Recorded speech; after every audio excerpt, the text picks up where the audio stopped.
თურქეთის სახელმწიფო არის ერთ-ერთი იმათაგანი, რომელიც აღიარებს ჩვენი ქვეყნის ტერიტორიულ მთლიანობას, ერთიანობას, რომელსაც აქვს რეალური რესურსი. ყველაფერს თავი დავანებოთ. თურქეთში ცხოვრობენ მუხაჯირობის პერიოდის დროინდელი გადასახლებული გენეტიკურად ქართველები, აფხაზები. რომ არა სახელმწიფო პოლიტიკა და სახელმწიფოს როლი შეიძლება როგორც საფრთხე ისე წარმოგვედგინა ჩვენი ნაწილი, ჩვენი სისხლი და ხორცი. ამიტომ მერწმუნად მნიშვნელოვანია დღევანდელი დღე, მნიშვნელოვანია იგივე შემადგენლობა ჩვენი სტუმრების, თურქეთის საისტორიო საზოგადოების ხელმძღვანელის ჩამოგზანება, ასევე ენის ლიტერატურის იქ სააგენტო სამინისტროებზე გაცილებით დიდი ფუნქცია, პირველი პირის მოსვლა. რა თქმა უნდა, მნიშვნელოვანია თურქეთის ელჩის მისი აღმატებულება ქალბატონი ფათმას, რომელიც ამ უნივერსიტეტის მეგობარია და ჩემი პირადი მეგობარიც არის, მისი მონაწილეობა და ჩართულობა.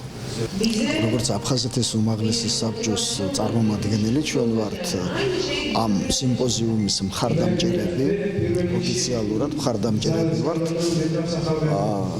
ჩვენთვის ძალიან საინტერესოა ის, რაც დღეს აქ ხდება.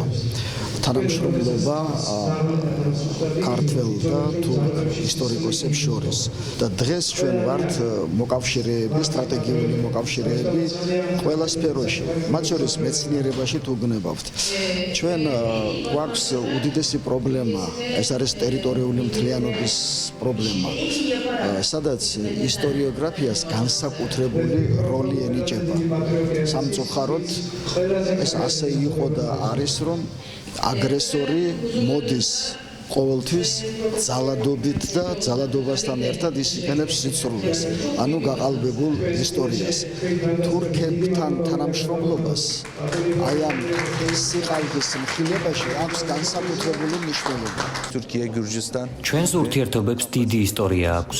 რომ გვაჩვენა, რომ კარგად უნდა ვიცოდეთ ისტორია და გავუფრთხილდეთ მას. ეს არ არის მხოლოდ ქართულ-თურქული ურთიერთობების ისტორია, ეს ზოგადად თურქულ-კავკასიური ურთიერთობების ისტორიაა. ვფიქრობთ, რომ ასეთი სიმპოზიუმებით ჩვენ შევძლებთ ყველა იმ პრობლემის შედარებით ადვილად მოგვარებას, რომელიც შეიძლება წარმოიშვას.